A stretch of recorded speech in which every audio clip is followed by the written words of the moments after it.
Welcome to the Super Pump VS Variable Speed training video. This video will cover installation, programming, and troubleshooting. It is provided for you to better understand our products and how they operate. Before beginning installation, make sure to read the installation manual included with the pump carefully and completely. This video is designed to serve as a quick overview and does not replace or supersede the detailed installation or operation requirements set forth in the product's owner and installation manual. For a free additional copy of the manual, please visit hayward.com. As with all Hayward pumps, make sure the pump will not be located in an area that may be subject to flooding. Submerged pumps or motors are not covered under warranty. To ensure proper operation, make sure to supply the proper plumbing pipe size and configuration that will maximize the Super Pump variable speed's hydraulic efficiency. Take care when plumbing the pump to avoid allowing PVC glue or primer from entering the internal pump or drive components. In addition, make sure all electrical wiring conforms to local codes, regulations, and the National Electric Code. The Super Pump variable speed operates at 230 volts AC, 60 Hz, single-phase voltage. The amperage is rated at 5.9. The pump is not designed for 115 volts AC installation. Wiring to 115 volts will cause permanent damage to the motor and drive.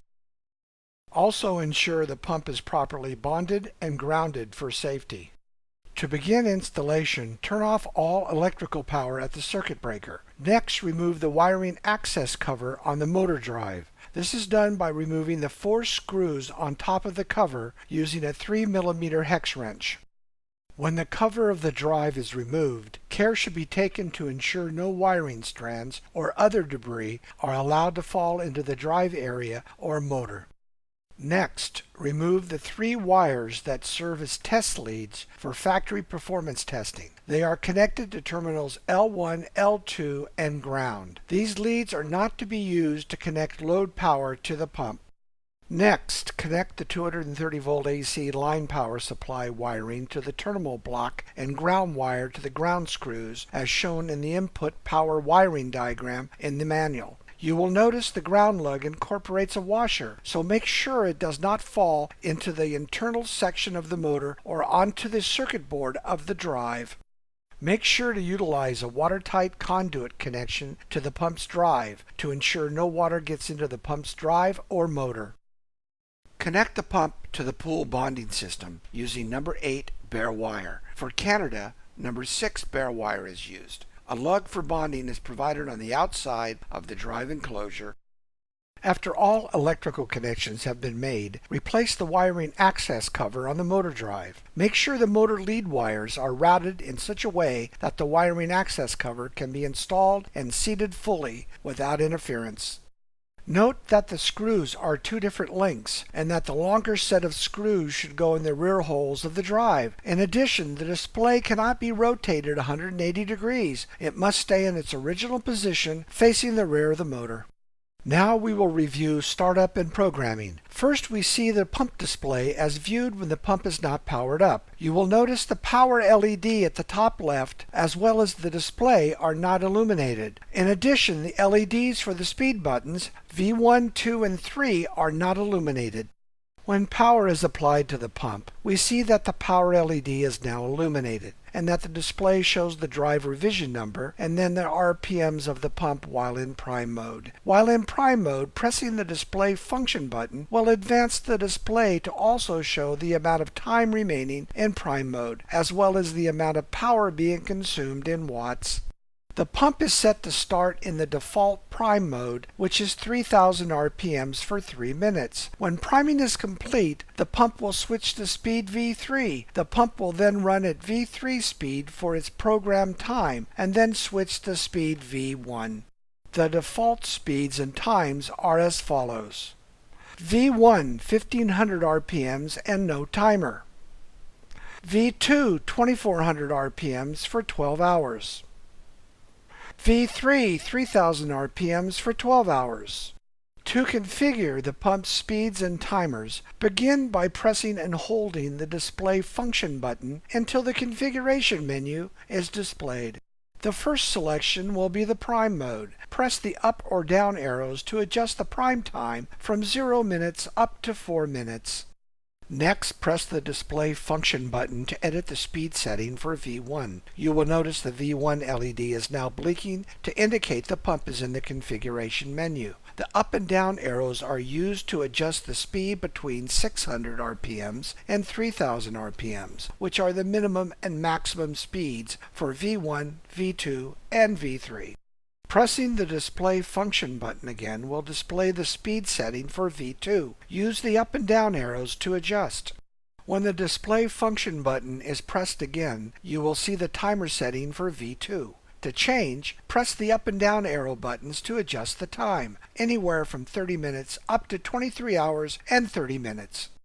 Next, press the display function button to change the speed setting for V3. Press the display function button again to change the timer setting for V3. When changes are complete, press the display function button to save settings.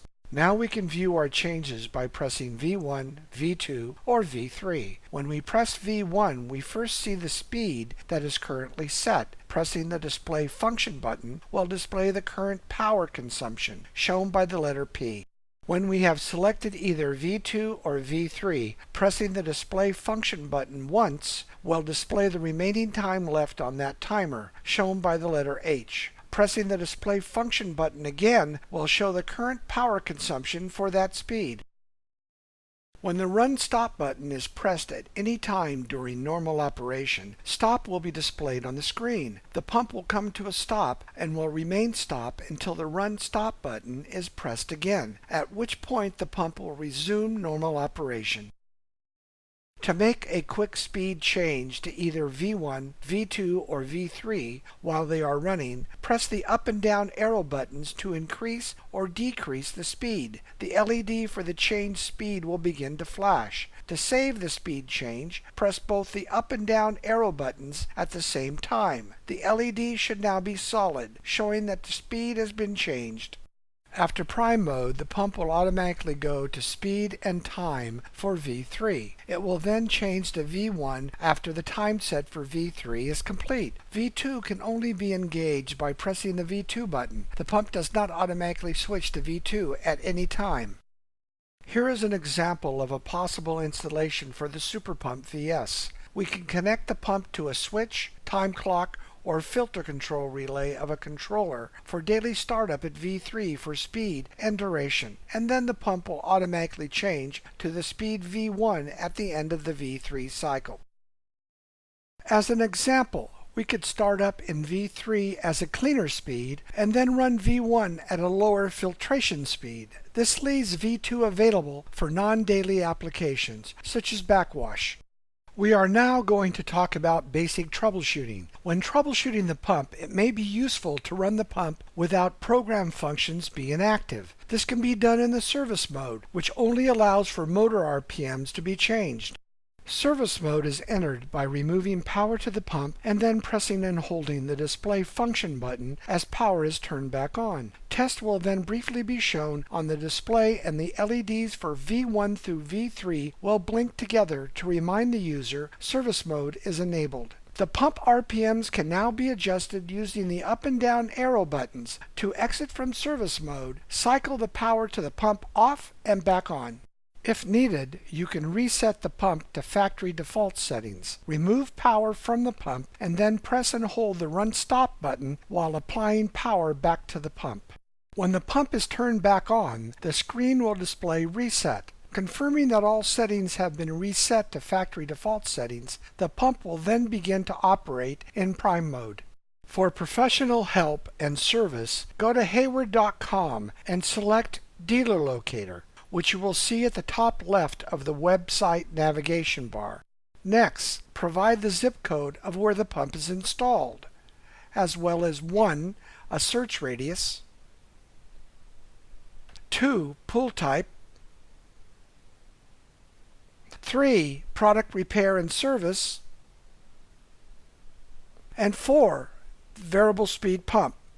Lastly, select Submit and you will see all local Hayward authorized service centers who can assist with MaxFlow VS installation, programming, or service.